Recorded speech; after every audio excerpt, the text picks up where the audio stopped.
Di sini saya dan tim saya akan membahas sistem pemantauan kelas. Perkenalkan anggota kami, yang pertama ada Argia Juang Ramadan, yang kedua ada Hafiz Nur Fauzan, yang ketiga ada Astria Pranawati, yang keempat ada Cahaya Ardita Felicia. Studi literatur.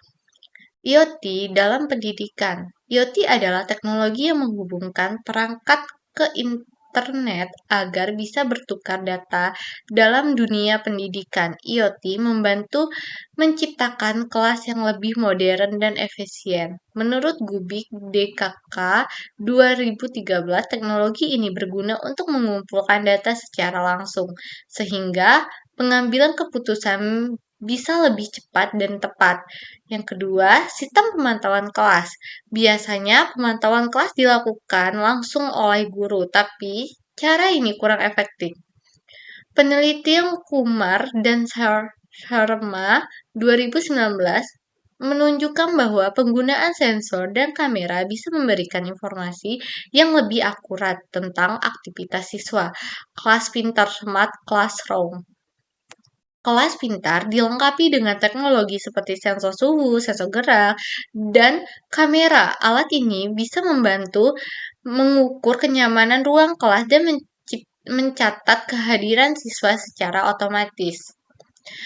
Yang keempat, ada manfaat IoT untuk pengelolaan kelas. IoT bisa membantu menghemat listrik, memantau kehadiran siswa secara real time, serta membuat ruang kelas lebih aman dan nyaman. Data yang terkumpul juga bisa dipakai untuk meningkatkan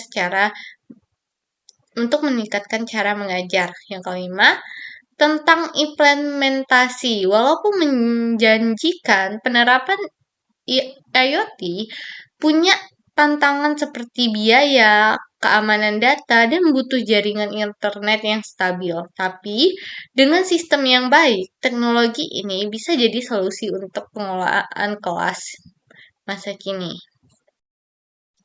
Tahapan 1 dan perancangan. Latar belakang. Di sekolah seperti SMK Negeri 8 Bandar Lampung, pengawas kelas yang efektif sangat penting untuk mendukung kegiatan belajar, apalagi dengan banyak aktivitas seperti praktek. Sayangnya, hal-hal seperti suhu ruangnya yang tidak nyaman dan kurang pengawasan alat-alat masih jadi kendala sehari-hari. Dengan memanfaatkan teknologi Internet of Things atau IoT, sistem pemantauan kelas pintar bisa dibangun untuk membantu sekolah monitoring kondisi kelas secara otomatis, mulai dari kenyamanan, ruang, dan aktivitas di dalam kelas. Sistem ini membuat pengelolaan kelas jadi lebih cepat, efisien, dan sesuai dengan kebutuhan pendidikan di era digital. Profil mitra. Nama sekolah SMK Negeri 8 Bandar Lampung, alamat di Jalan Imam Bonjol, nomor 52, Kurungan Nyawa, Kecamatan Gedung Tataan, Kurungan Nyawa, Kecamatan Kemiling, Kota Bandar Lampung. Status sekolah, sekolah negeri jenjang pendidikan sekolah menengah kejurusan SMK. Analisis kebutuhan. Fungsional. Yang pertama, memantau kondisi lingkungan kelas secara real time, suhu dan kelembapan. Yang kedua, ada memberikan notif otomatis saat terjadi keanehan, misalnya suhu dan kelembapan terlalu tinggi atau rendah. Yang ketiga, mencatat data sensor secara otomatis dan periodik. Yang keempat, menampilkan data dan status kelas melalui dashboard antarmuka pengguna. Yang kelima, mendukung pengaturan manual oleh pengguna jika dibutuhkan. Yang pertama, keamanan sistem dengan dukungan autentikasi pengguna dan enkripsi data. 2. Ketersediaan tinggi selama jam pelajaran, reliabilitas operasional. 3. Antarmuka pengguna yang mudah digunakan oleh guru dan staf sekolah. 4. Skalabilitas sistem untuk mendukung lebih banyak ruang kelas di masa depan. 5. Konvektivitas jaringan yang stabil untuk memastikan pertukaran data yang lancar dan real time. 6. Efisiensi daya dan pengoperasian perangkat keras IoT. Berikutnya ada penentuan metode pengembangan perangkat lunak menggunakan prototyping. Yang pertama, identifikasi kebutuhan menentukan apa saja yang dibutuhkan dari sistem seperti sensor suhu dan platform monitoring. Yang kedua, membuat prototipe. Membuat rancangan sistem baik dari sisi perangkat keras IoT maupun antarmuka pengguna. Yang ketiga, menguji prototipe.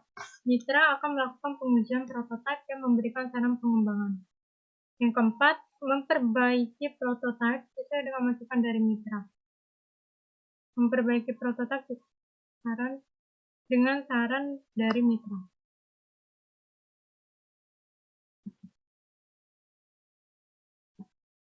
Yang kelima, mengembangkan versi produksi melakukan pengembangan sistem sesuai dengan saran dan masukan dari mitra.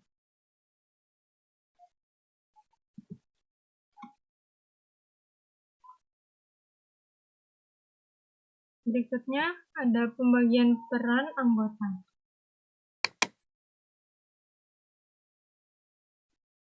Argi sebagai ketua tim atau project leader mengkoordinasikan seluruh kegiatan proyek, menyusun jadwal kerja dan memantau progres, menjadi penghubung antar tim dengan pihak mitra, SKN 8 Bandar Lampung, bertanggung jawab atas laporan akhir dan presentasi.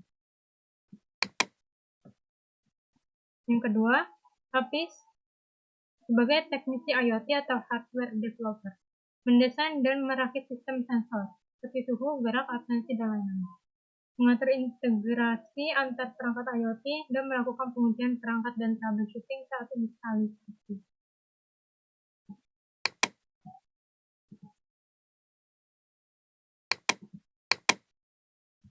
Berikutnya, ada Asri sebagai programmer atau software developer, yaitu mengembangkan sistem monitoring berbasis web, menghubungkan data dari perangkat IoT ke sistem, dan merancang tampilan antarmuka atau dashboard monitoring. Dan yang terakhir yaitu Cahya sebagai dokumentasi atau analisis data, yaitu mengumpulkan dan menganalisis data dari sistem pemantauan dan membantu membuat laporan, dokumentasi visual, dan evaluasi hasil. Kemudian ada timeline untuk minggu ke-1, yaitu kegiatannya kami mengidentifikasi masalah dan analisis kebutuhan. Kemudian minggu kedua, rancangan sistem atau membuat diagram alur, desain perangkat, dan software. Kemudian minggu keempat dan minggu ketiga dan minggu keempat, yaitu pengembangan software dan hardware. Terus, kemudian di minggu pertama bulan Juni, kami pengujian sistem di kelas mitra atau uji fungsi dan perbaikan. Kemudian minggu kedua di bulan Juni, kami mengimplementasi akhir dan dokumentasi laporan proyek.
Oke, berikutnya di sini ada tahap 4 pengujian.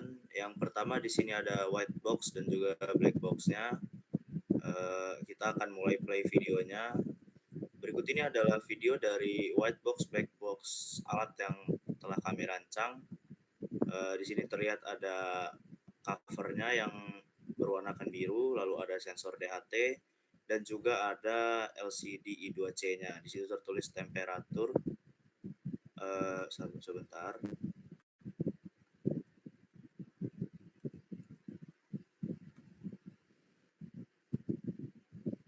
Di sini ada temperatur status dan juga humid status, lalu ada temperatur data dan juga humidity data.